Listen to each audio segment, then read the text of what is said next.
I don't even know what she does. Well, she vanished. I guess the USAID money dried up, and she's vanished now. I mean, these people sit down. I was offended by her for various reasons. The first one being when I was in jail, they were begging me for an interview, promising to tell my side of the story and highlight how people in Romania can be locked up without charges. And she said that she was going to ask these very interesting and pertinent questions about the Romanian judicial system.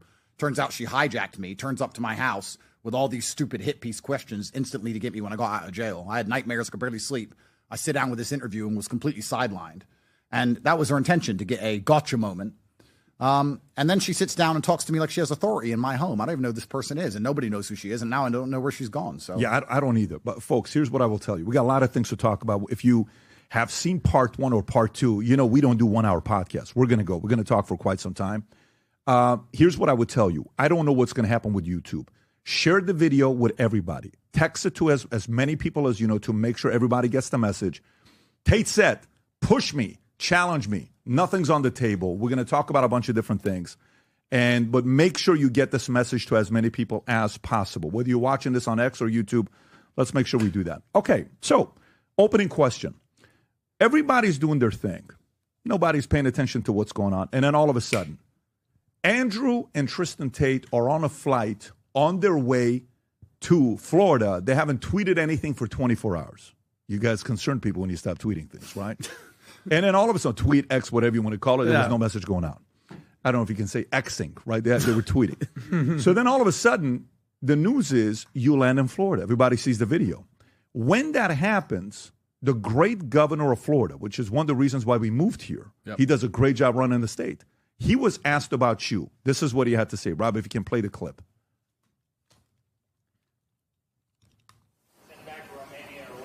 We have no involvement in that. I read about it through the media.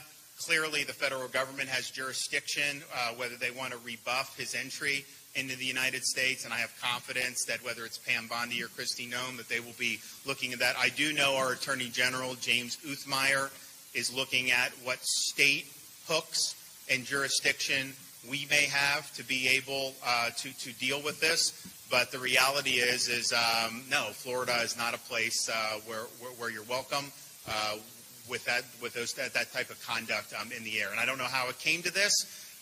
We were not involved. We were not notified. I found out through the media that this was something that was happening. Okay, guys.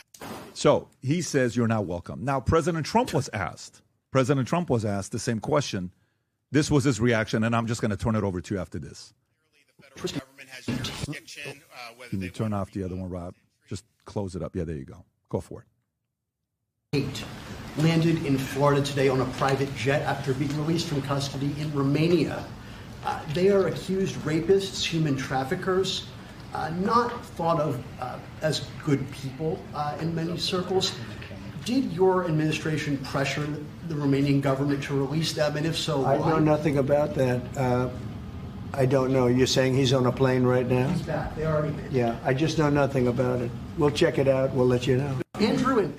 So you got the governor says Florida is not a place where you belong or welcome to.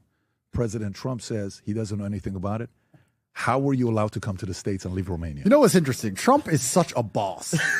Trump is such a boss. His answer is, he is such a gangster. Don't know. I don't know anything about it. I don't know. That's the correct answer to most things. This is some life advice to everybody at home. 99% of the time, if you're asked a question as a man, the correct answer is, I don't know. I don't know. So I like Trump's answer. As for Ron, I'm a little bit disappointed, I'll be honest. I've never said anything bad about him. I didn't know much about him. I was a fan of his. I heard that Florida was a great state. I know he did well under COVID. I knew nothing about the guy.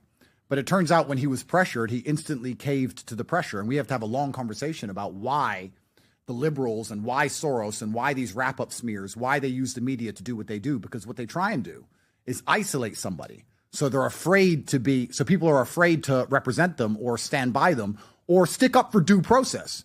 I don't know why Ron's answer wasn't, he has an American passport. The judicial system in Romania, which I know absolutely nothing about, decided to let him fly. And he's flown to his home country. As far as we're concerned, he's broken no laws. Instead, what he did was say, we're going to get our attorney general to try and find some laws he's broken and wreck this man who's done nothing inside of the United States ever. Isn't the whole point of democracy innocent until proven guilty? I've yet to even have a trial, let alone a conviction. I've never even been tried. After 3 years, I've never been to trial. All those times I'm walking in and out of court, I've never had a trial. And communism, as we've understood it and tried very hard to fight against for so long, the basic premise is that you find the man and then find the crime. Is that not exactly what Ron DeSantis just promised to all of his constituents? It's not, we've seen a crime, let's find the perpetrator. It's, we found a man, let's see if we can find a crime to pin on this man. Is that the American way? Is that democracy? Is that innocent until proven guilty? Now, I'm not afraid of it because I know I've done nothing wrong. But it's quite unusual and quite scary for me to land as an American citizen, expecting a hero's welcome after dealing with a foreign and complicated judicial process, and being told that now the American state is going to be set on me, trying its very best to lock me up here when I've done nothing wrong ever. This is communism in and of itself. I may as well fly back to Romania. This is incredible that I landed and the governor of Florida is like, don't worry, I told my attorney general to try and find things this man's done. Where did that even come from? So I'm very, very disappointed in Ron. I think he did it because he caved under media pressure. And if he wants some media training, he can hit me up. There's no problem. If he wants training, Ron, there's a reason you lost the presidential election. There's a reason you got wrecked. If you want some training, come to me and I'll tell you. Your correct answer was, we have no information of crimes he's committed inside of the United States. He has an American passport. We were not aware of his arrival, but it's not really our concern. He's an American citizen returning to his home country. If he breaks the law within Florida, he will be held accountable as well as any other person would be. And until that point, that's it. But instead, he just completely caved and folded. You know what's really interesting?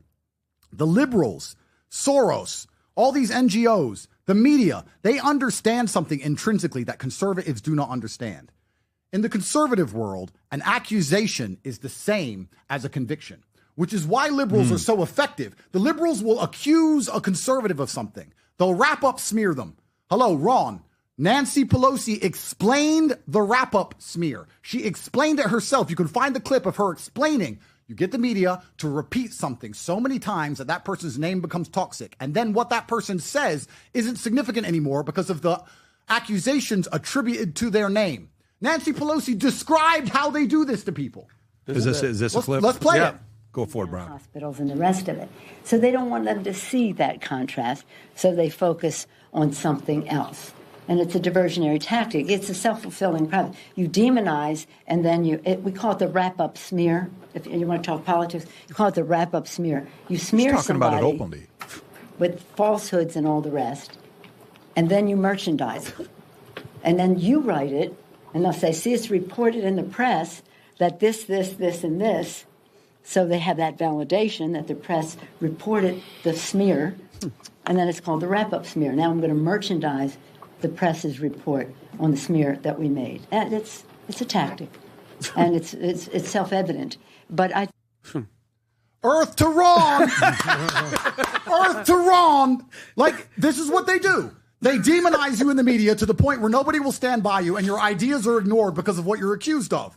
This is exactly what they did to me. Ron fell for it. Instead of standing there and saying, we have no evidence of crimes, he has an American passport, it's innocent until proven guilty, I don't understand the Romanian system, what he did was collapse instantly and completely. And liberals know this. If you accuse a conservative of something on the other side, the conservatives cannibalize. An accusation is as bad as a conviction in the conservative circles. If you accuse a liberal of something, do you think the liberals care? Let me change it. If a liberal is convicted, if a